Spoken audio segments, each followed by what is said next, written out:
Hello and welcome to another special episode of ESO Weekly, because with us today is Andrew. You may know him as Atropos from Tamriel Foundry. He is the creator and head honcho over there, so how you doing there, Andrew? Hey guys, thanks so much for having me on. Like you said, my name's Andrew, also known as Atropos in the Tamriel Foundry community, and I'm happy to sit down with you guys and talk about ESO a bit. For sure, happy to have you here. So, well, hey there, Josh. You haven't said anything. Say hi. Oh, hey, people. How's it going? All right, so for those who are living under a rock and don't know about Tamriel Foundry, how about you tell us a little bit about these sites? Andrew? I don't think it'd be so hard to not know about it. I mean, things are still really early with regards to the ESO community, and we're seeing, more and more people entering that community every day. So I'm sure there are some listeners who haven't heard of it yet, and for those of you who have not, Tamriel Foundry is a community. It's a website dedicated to theory crafting, mechanics discussion, guides, that sort of thing for Elder Scrolls. Basically, competitive gameplay. And obviously, these are things that we don't really have yet, but the purpose of the site is, our long-run vision for what the site is going to be is a forum and a community for discussing those types of things.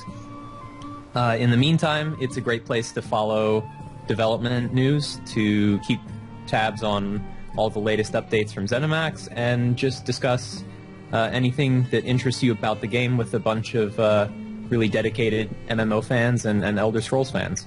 Be sure you guys out there listening to us right now, ramble on, check the site out. Yeah, thanks, guys. Yeah, and I don't think us saying check the site out will crash your servers like ZeniMax does, so no worries there, Andrew.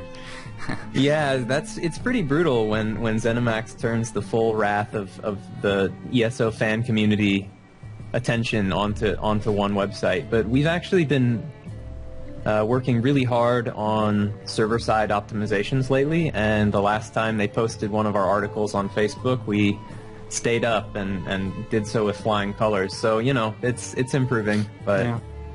I'm not a professional server administrator, so I just, try to do what I can. All right, so shall we move into our ESO topics? Real quick, though, I like to get the size of a gamer. Andrew, can you just real quick sum up, what kind of gamer you are, maybe how long you've been with the Elder Scrolls series and stuff like that? Yeah, absolutely. So, I'm a pretty competitive MMO player, so if I had to classify myself as an MMO veteran or a Elder Scrolls enthusiast, I'd probably come down a little bit on the MMO side of the fence. I think, though, that I started playing Elder Scrolls with Morrowind, and I fell in love with the series with that game, and have, played the hell out of all three games since then. And so I love the IP, I love the universe, and for me, as a hardcore MMO player, the best thing about Elder Scrolls is that it's going to give me an MMO to be competitive in for the next couple of years that is also in the Elder Scrolls universe, and that just has me really fired up.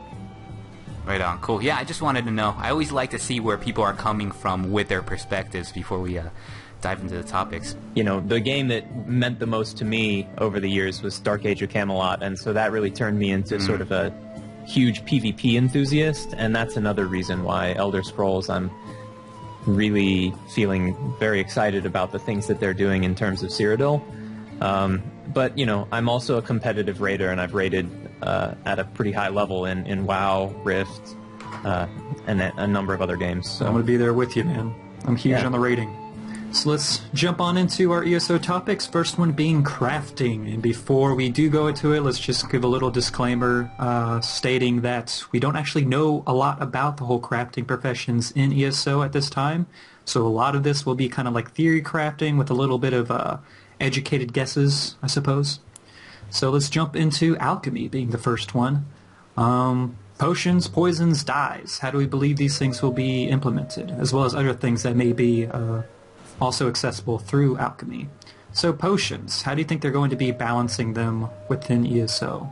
Because we know with the whole Skyrim and other ones where you can basically pause the game, drink as many potions as you want, they obviously aren't going to be able to do that in an MMO setting, so how are they going to be doing that in ESO? Yeah, I think it's a great question, and I mean, like I mentioned, Morrowind was a huge game for me, and I remember, some of the crazy things you could do with stacking the right number of potions in that game.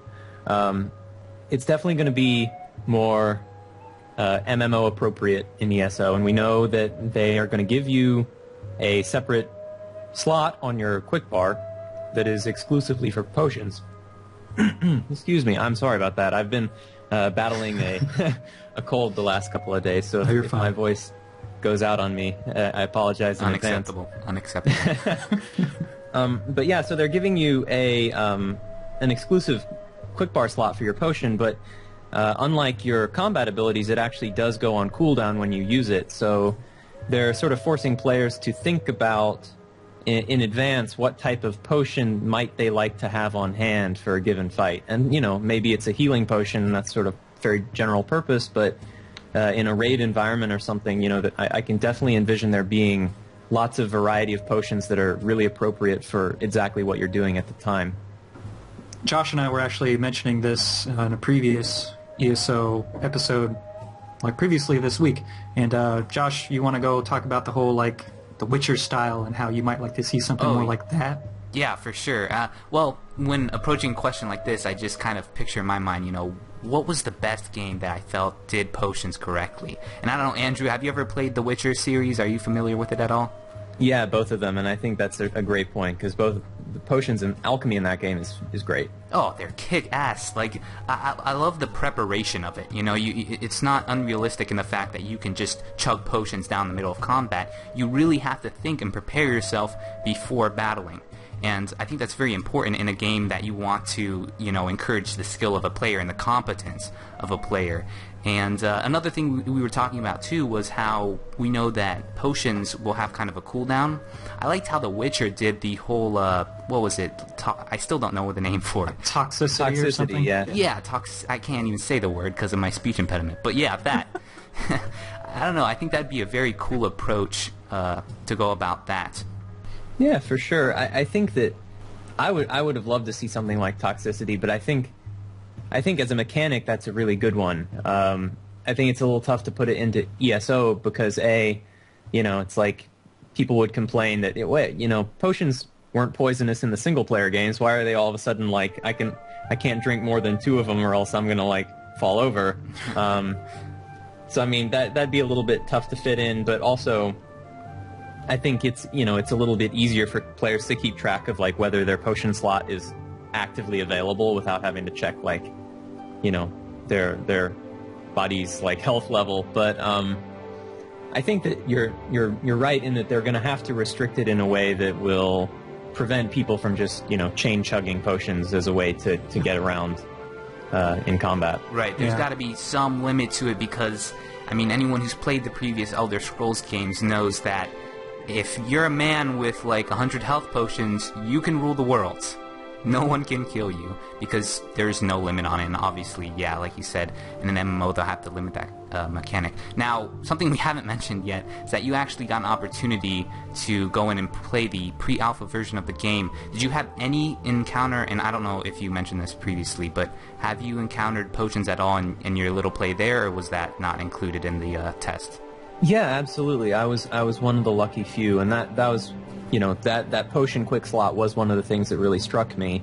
And during the playtest, I did find potions of 3 basic varieties, and they were simply restoration potions for health, stamina, magicka, and I could slot whichever one of those 3 I wanted. I'm sure that in the long run, there's going to be a much wider variety, but, as in most MMOs, the first couple potions you find will be a basic healing potion, and so I think that that's what I encountered in the game was those sort of basic varieties. I basically used a health potion in that slot as sort of my oh crap I'm in trouble, bail me out tactic, but I didn't play too much around with any of the other types I found. But like I said, they're sort of basic. Let's talk about something that I would be interested in because I'm all about the customization. Because you like to look like a pretty princess, right, Colin? Hey now. I only put pink on a few of my characters. But anyways, I guess they figured it out by now. Dyes. Armor dyes. I've had a lot of really good times, kitting out my characters with a really cool color scheme. And I've also seen people really go to extravagant lengths to acquire certain colors. That's another one of my few memories about Guild Wars 2 is the lengths that some people will go to for a particular dye. I don't know. I think it's a great idea, and I think whether or not they can have it simply depends on how easily retexturable their armor sets are. I mean, if they have armor, that's going to, whether or not it's a feature they can include is going to depend a lot on how their engine renders armor. And if it renders armor where it's like you can pass it a color parameter, then I would absolutely think they'll have dyes. Well, now, Dark Age of Camelot had dyes, right? They had like enamels you can put on hard armor and tanning and stuff. Exactly, yeah. You could dye, anything that was visible on your character, you could dye in Daok. You could use weapon enamels. You could even make your weapon a funky color. It's weird. But, yeah, it's funny that this huge system, and at the end of the day, 90% of people just dye themselves all black. But, for that 10% that really like giving themselves a unique look, I think having dyes is a really great feature. I think dyes will be implemented in Alchemy. If they do put it in, I think it'll be part of Alchemy tree. Yeah, it would make a lot of sense to have dyes be part of a crafting tree. I mean, as opposed to just you buy them from a merchant. I think that, and it makes sense with what an alchemist is doing in terms of that would be the person who would be making dyes as well. So I think that's a good guess. Well, if you guys are right, Alchemy is going to be definitely the tree to get into, because potions, poisons, dyes, that's going to be the moneymaker, man. Holy cow. Yeah, but I think the most popular one is going to be blacksmithing, which is what we're going into now. Should weapons and armors be separated? Should there be a specialization between weapons and armor when you talk about blacksmithing? It's a tough one. Yeah, because I know everyone's going to be like, well, yeah, I should be able to make everything. So there's like the armorer and then the weaponsmith. Guild Wars 2 had that sort of thing. Yeah, well, I mean, if you think about a blacksmith is probably equally capable. Maybe he specializes in some sort of particular task, but it's tricky because with ESO you really have to worry about the test population and their lore concerns and stuff like that, and I think that splitting those up is dangerous because people might not like the fact that they can't make everything. What I'm kind of seeing in my mind is like you will be able to do both until a certain part, like say just before Grandmaster or whatever you want to call it, and then it branches off and you have to choose one or the other, because that way it'll help the market out with selling things as well, and you have less of an item because you had to choose to make a specific type. So I don't know, from that sense, from a marketing standpoint, I think it would be better to have specialization. But I definitely see the RPers being against it. I think that's a great idea, actually. I like that idea for a system that it's almost like a base class, advanced class type of setup, except exclusive to crafting, where, maybe everyone can make armor and weapons up to a certain, or every blacksmith can make armor and weapons up to a certain level, but if you want to be making, ebony weapons, you have to go down that tree that gives you that advantage. I mean, that's also something that you could see with alchemy. It's like maybe you're someone who specializes in poisons as opposed to restorative potions. Yeah, I don't know. I think my biggest concern with blacksmithing doesn't so much come down to the, separating armors and weapons. It's that terrifying feeling I have when I play MMOs that, during the leveling, maybe what you're crafting is kind of useful, and then when you approach endgame, that's it. All the useful stuff you're going to get from raiding and, maybe PvP and stuff like that. My biggest concern is that I hope they make it useful all the way through. You're talking about crafting? Because I'm talking about, blacksmithing. We do know that blacksmithing stuff is going to be comparable to anything you'll get from PvP or raiding. Oh, really? So they confirm Yes, we know that for sure. They are going out of their way, ZeniMax, to assure us of that. Okay. Thank you, ZeniMax. You guys are great. So you won't be making worthless crap that won't be, of any use. Awesome. That is good to hear. Now, kind of a controversial issue about blacksmithing, according to their whole Ask Us Anything about the Ebonheart, Part 2, I believe it was, they were saying that through crafting you can make any racial armor, no matter what race you are. And I can see that being kind of confusing. if you have like a Khajiit, my Khajiit running around in Orcish armor in Cyrodiil. Yeah, I can see that being tricky. I think that I would have liked to see some Alliance-specific, unique armor sets, but if they want to give everyone the access to them, maybe they can do something interesting where armor sets that are native to your province, it's much easier to acquire the materials. Like maybe you can buy them right from a merchant in town, but if you're playing Aldmeria and you want to make a set of chitin armor, you would have to actually get out in the field and kill some big bugs or something. Like that makes sense. I don't know. It's a little tough because all the unique racial armors in terms of the ESO lore, no one's going to be wearing them in the long run anyways. Everyone's going to be running around in whatever the top tier stuff is, if it's like Daedric. Ebony or Daedric if it's in the game. But I don't know. I think that the racial armors would be nice to have in just for fluff reasons. So I'm a little disappointed that they're opening those up to everyone because I think it'd be nice to have something unique to your group. But it's nice to be able to have a lot of recipes. Yeah. Yeah, it's one of those lose-lose situations for ZeniMax because when they include it, anybody can wear any armor, then people are going to be upset, oh, we should have our identity. And then if they go the opposite route, there's the people that are like, oh, I want my freedom, So, I don't know, it's a tough situation for them. There's a lot of choices like that with this game, just because definitely. of how it's sort of a collision of worlds. So what about gathering the materials for it? I guess this kind of goes into the whole racial armors where it should be harder to gather certain things if it's not from your race or from even your alliance. But what about like requiring you to go into raids and PvPs to get materials for crafting? Like, should they require that, or should you be able to get materials from anywhere, be it PvE, PvP, raiding? I kind of hope that there's some place, like some reagents or components or something that come from difficult to acquire places, whether it's raids or otherwise. I think that, like you said, they want blacksmithing to be relevant all the way through the game, all the way through endgame. And it's a little bit tough to keep it relevant unless you include some blacksmithing recipes that are very, very hard to produce. In that, if it's easy to make a chess piece that's comparable to what you get in a raid, then no one's going to raid. Everyone's just going to get crafted stuff. So you have to be careful that, you want your crafting to be useful and you want it to be good, but you don't want it to invalidate other content. So I think one of the ways to find that balance is maybe to have recipes that require specific materials that you do get in raid or you do get from doing something else that's actually difficult. You just sold me on that. I was actually on the other side of that until you mentioned it's like, yeah, well, people won't actually do raids if they can just make the armor themselves. So yeah, requiring materials from raids to make armor comparable to armor you would get from that raid does make sense. Wow. I mean, one thing that could be done is, there's a huge craze in modern games of everything has to be bound. Nothing can be tradable.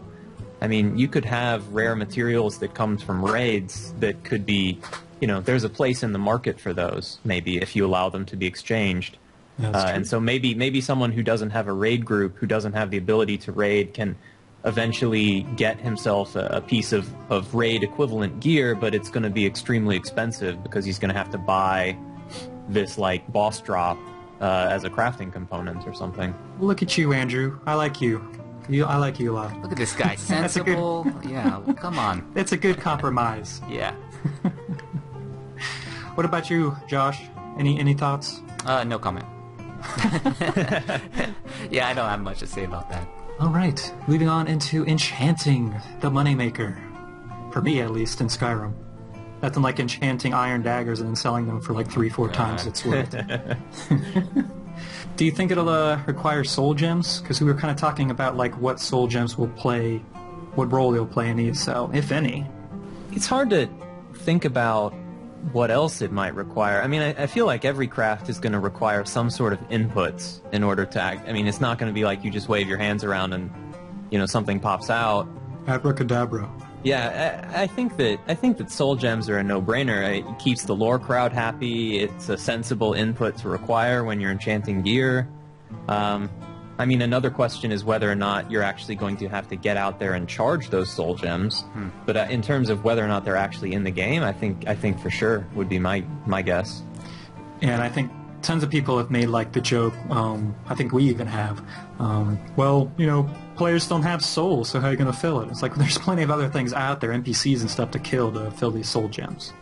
And I actually have a pre-alpha question. If you can search your memory, this might be something you don't remember, but yeah, sure. When you were spawned into the worlds, did you check your your character menu and see if your items, did they have inherent stats on them, or was it more kind of the test style, you know, there's armor pieces and weapons that just flat out don't have any enchants on them at all, and you have to go out of your way to enchant them or go out and find an enchanted item?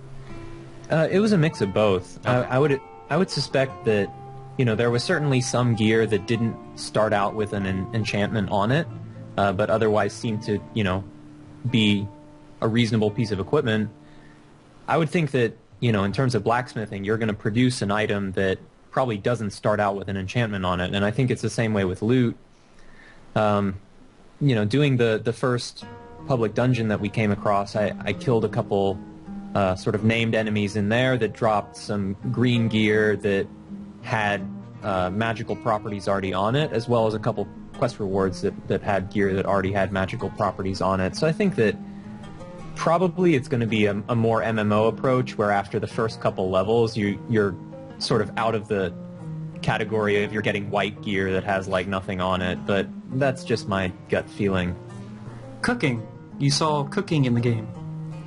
Right, so I didn't actually see cooking, but I saw the sort of skeleton for cooking, and that on the starter island there were like a number of camps, and in these camps most of them had like a little cook fire, and mousing over the cook fire looked like other types of interactable objects within the world.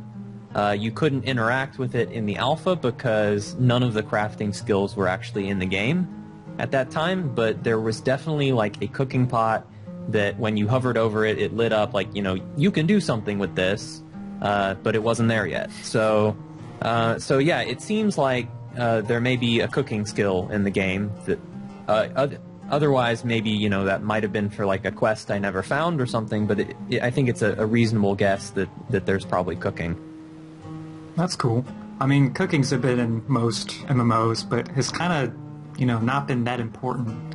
Except for like Guild Wars 2 kind of was important with the whole magic find. Those Om berry bars sold pretty well. But maybe we'll see more involvement in the cooking in this game with maybe possible buffs and stuff like that. Yeah, as a competitive raider, you know, in a lot of past games, there's been a real role for cooking. You know, anyone who's looking to get any and every edge they can, you know, power gamers are definitely going to take advantage of it. I hope that they make it a little bit more accessible for everyone. Instead of a mage putting down a fish or a mage yeah, table. Sure.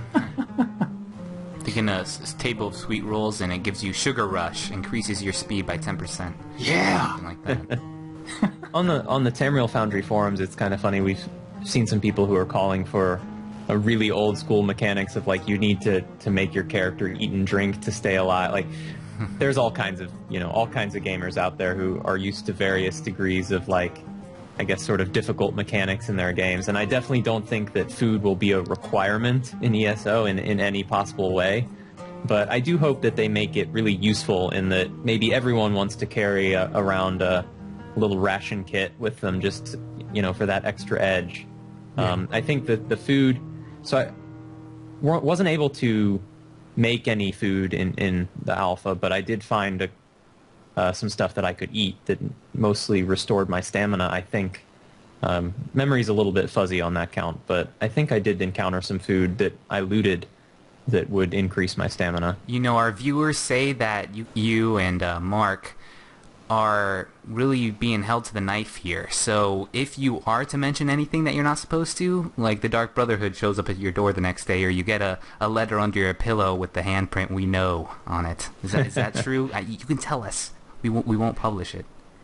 Yeah, they have surveillance on me night and day. Oh God. But it is worth it. They are monitoring this chat right now. So let's steer away from the whole crafting side of things, and let's go into something more my speed. Raiding and dungeons. Oh gosh, I hear you rubbing your hands together. I am literally doing that right now. I'm excited about this one too. So you kind of corrected me on player sizes. I mean, the only thing I read was on like a wiki, so you know, take that with a grain of salt. But so I guess it's confirmed we will have 1.5 man public dungeons, which will be like soloable, or you can do those with a friend. But then I guess you can also like Zerg it with a bunch of people, since it is open to anyone and everyone. Sure. So I think the idea is that 2 people, yourself and a buddy, should be able to go through and complete the public dungeon at level. In the playtest, there was a public dungeon, and I got to do it, and it was a lot of fun.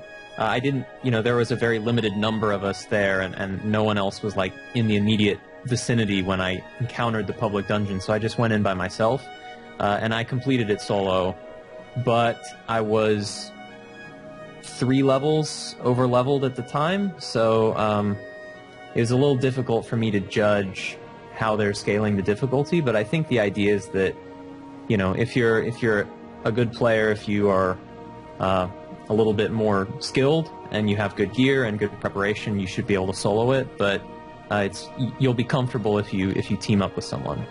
True. And that's always more fun anyways. Co-op is always more fun. Sure, and that's the point of the dungeons being public in the first place. You go in, and even if you don't go in with a friend, maybe you find someone in there, and it's like, all right, let's partner up. Oh, that's adorable. You go in alone, and you come out with a friend. I could use some friends. I'm talking about in-game, Josh, not really. Oh, sorry. And you said the next one is a 4-man. Now, that's kind of an interesting number. Yeah, I think it is. And this is not... They haven't, confirmed this, but when we were at the press event, we did ask them about their group sizes, and they said that they're experimenting with it. So they're trying different sizes and trying to see what feels right for the game and for game balance. And what they were experimenting with at the time, they said they were experimenting with 4-man groups and either 16 or 20-man raids. Okay. So I think it's, we saw 4-man groups with SWTOR, and that worked all right. So I'm a little bit of a fan of like bigger group sizes, but sure. I think I can live with it. I mean, there's always that thing where like it gets more complicated to handle or maintain a group of 16 to 20 people. I know we've all had those instances of people just running off and doing whatever the hell and wiping a group. But I don't know, 4-man seems really small to me. I would prefer a 5 or 6-man for like a standard-sized instance.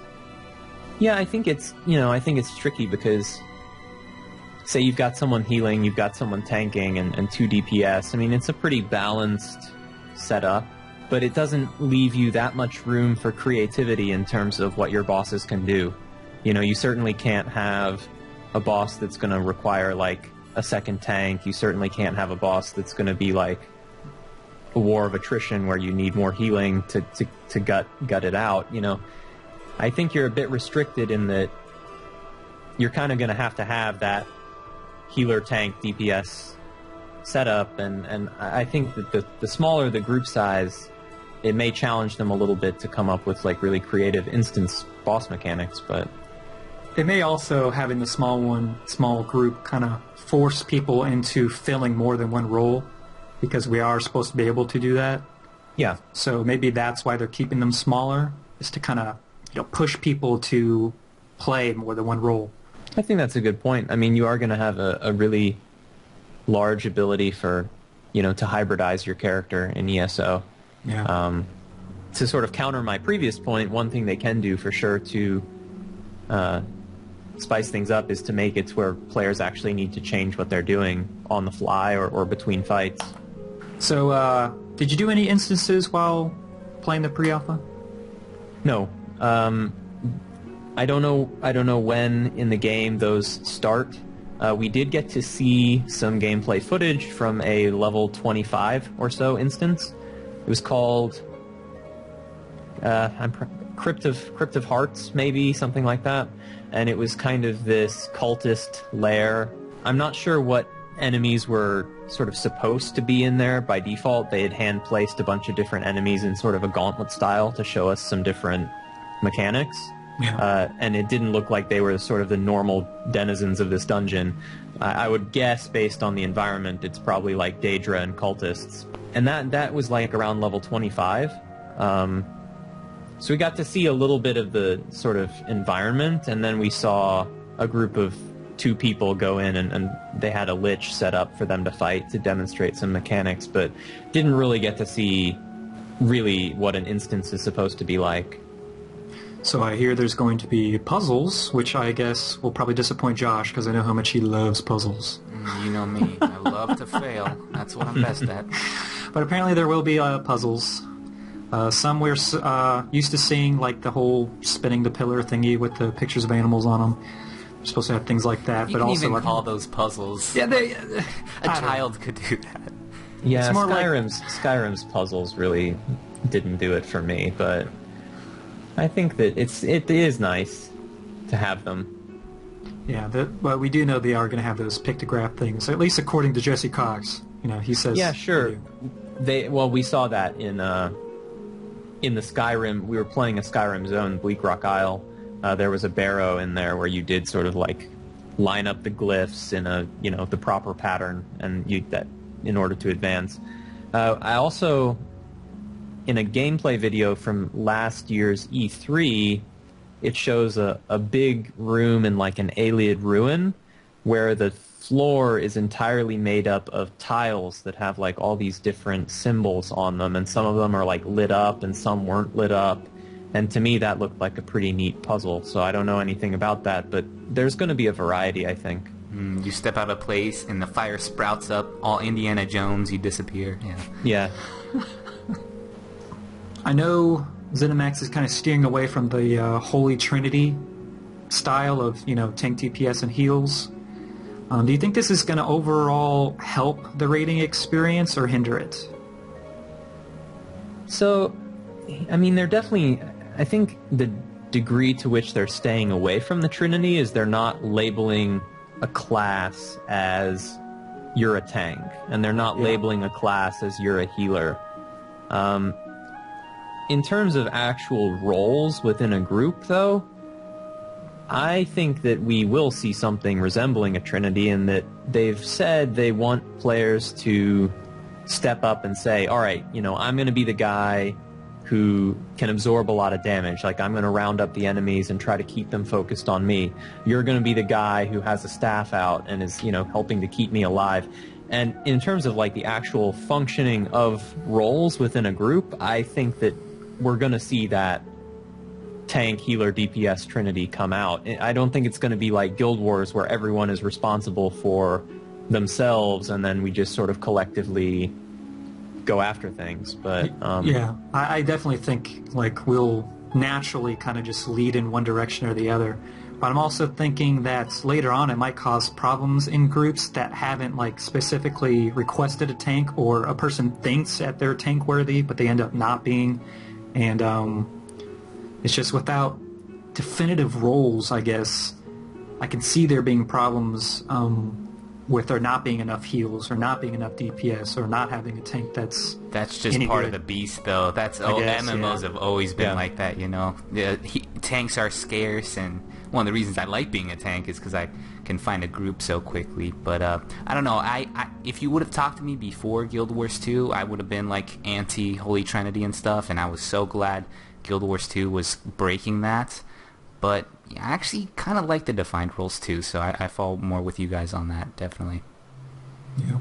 Well, I agree. It's definitely going to make things interesting if you're pugging. Is this Templar that I just recruited, I guess, can he tank? Can he not tank? I don't know. In a lot of games, it's like you recruit the class, whether it's for your group or your guild, and you kind of know what you're getting. But ESO, it's really going to be a game where you're going to have to recruit the player, not the class, because of that flexibility that they're giving in terms of how you can imagine your build however you want. Yeah, and I know they're going to have some form of dungeon finding utility in the game. They've already mentioned that they are working on one, or actually have one already that they're kind of refining. So I'm wondering if they're going to have like an actual, they'll say tank-oriented, so you can check that, or DPS-oriented and check on that. Because I know they like that word oriented, as opposed to just saying straight-up tank. You know, it's interesting, because Rift was a game where it, like, actually the game decided if you were up to the task. Like, Rift's Dungeon Finder would look at your build and your equipment, and it had some algorithm to try to decide, all right, you know, are we going to let you queue for this dungeon? I definitely wouldn't expect to see anything like that. Although I think that, you know, probably you'll be able to indicate when you enter the Dungeon Finder, like, what roles you feel comfortable filling. Because, you know, in addition to, you know, people being flexible, some people don't necessarily want to tank. Some people don't necessarily want to heal, and you wouldn't want to get queued in with a group that's like, all right, you have to heal because you are the warden, and so you have to do that. So hopefully they'll allow you to check multiple roles at least. Sure. All right, so Josh, I kind of miss your voice, and I'm sure they're sick of mine, so how about you take us into our final topic? Yeah, sure. Advanced combat. Hard to master, easy to learn. Like, when you jumped into that pre-alpha, did you find yourself, I don't know if they had any tutorials or stuff like that, but were things familiar enough for you to where you were just able to run with it? Yeah, I mean, it's tricky because, you know, I've been competitively playing games for years and years and years and years. Mm-hmm. So I'm maybe not like their ideal test case for how is a new user going to react to their system. I felt that the difficulty tuning in the alpha playtest was very easy. I thought that, you know, a mob would wind up for a power attack, and it gives you like a little on-screen prompt, like a little, not an icon above their head, but there's like a little bit of there's like an indicator that they're like, you know, really about to do like a big swing, and the amount of time that you were given to react to that was like pretty generous. Similarly, like enemies that had a conal area of effect spell, or like there were spiders that had like a poison spit, it gave you like pretty generous advance warning of that. But it's hard for me to tell like how much of that is that the system just isn't that hard, and how much of it is that this was under level 10. I mean, the newbie experience in games is always easy, so... Yeah. Right, yeah, definitely. Probably an unfair question considering what you got to see of the game. What about the soft locking, though? You had first-hand experience with the soft locking. How did it treat you? Did you like it? And have you played games like Terra Online? Could you compare it to that, or you might have... I didn't play Terra. Okay. I think the only MMO that I can think of that sort of has manual action combat, I guess. So I played a bit of Dungeons & Dragons Online, and they have a kind of somewhat similar system, although you can hard lock onto a target in that game. So, yeah, so that's a little bit new for me. Obviously, I've got, you know, all the experience playing the single-player Elder Scrolls games, and that's, you know, that's the experience in a nutshell that they're trying to replicate in ESO. I don't know. I thought it felt very natural.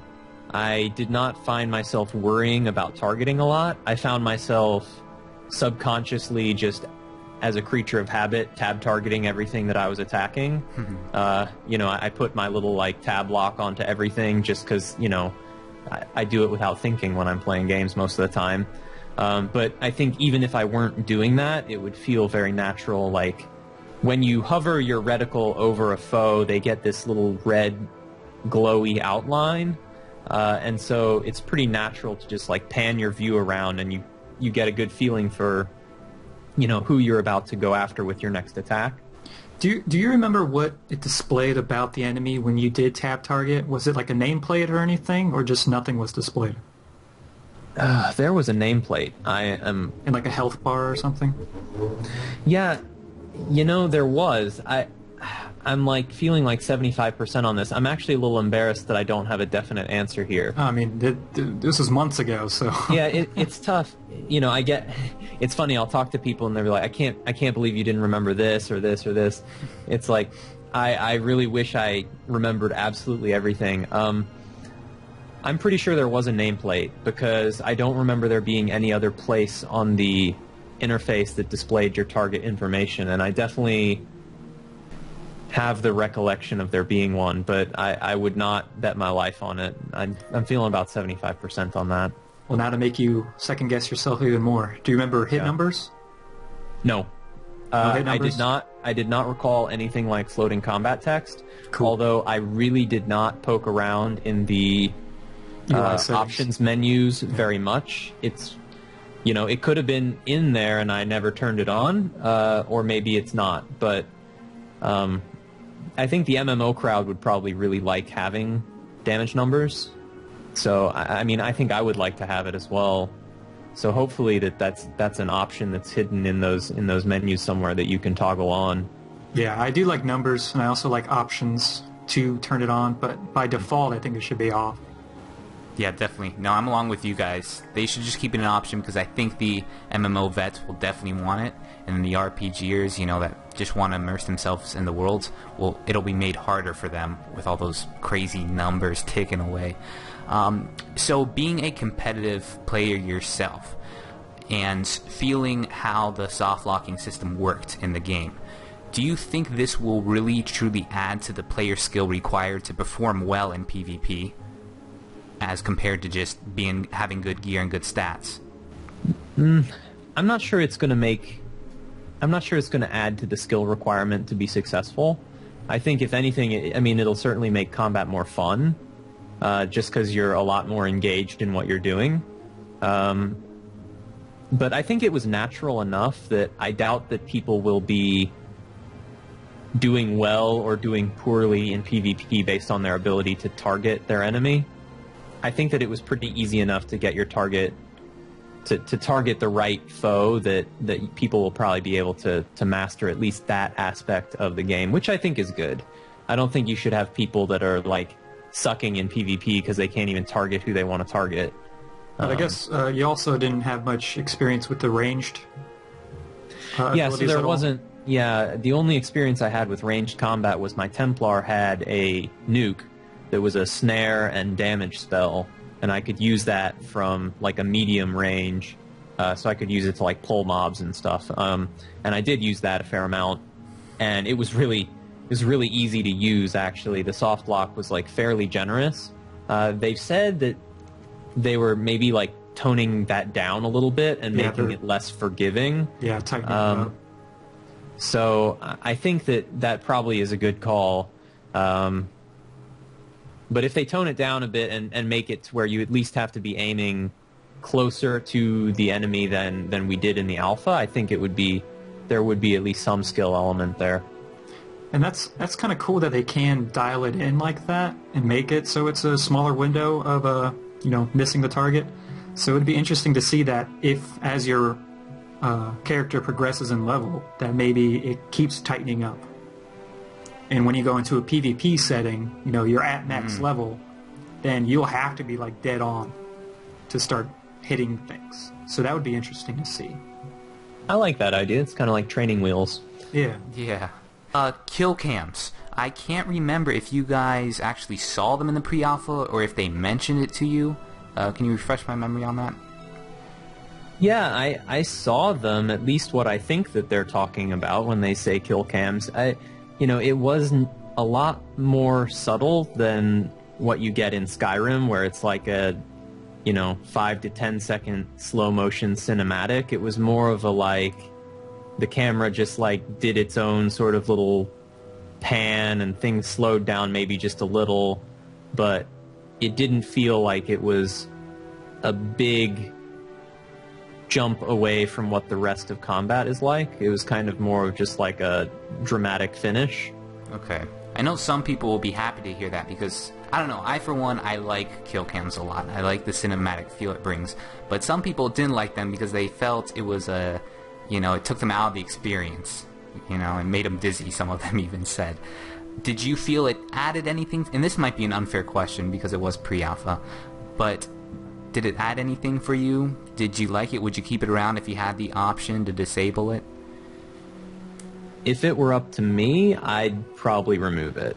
Okay. But that's me speaking out of the perspective of I don't ever want to lose control of my character. I always want to be very hands-on with what I'm doing, and if I killed my enemy, great. Let me, I'll take the kill, but let me move on and let me be ready to react to whatever else might be coming up right away.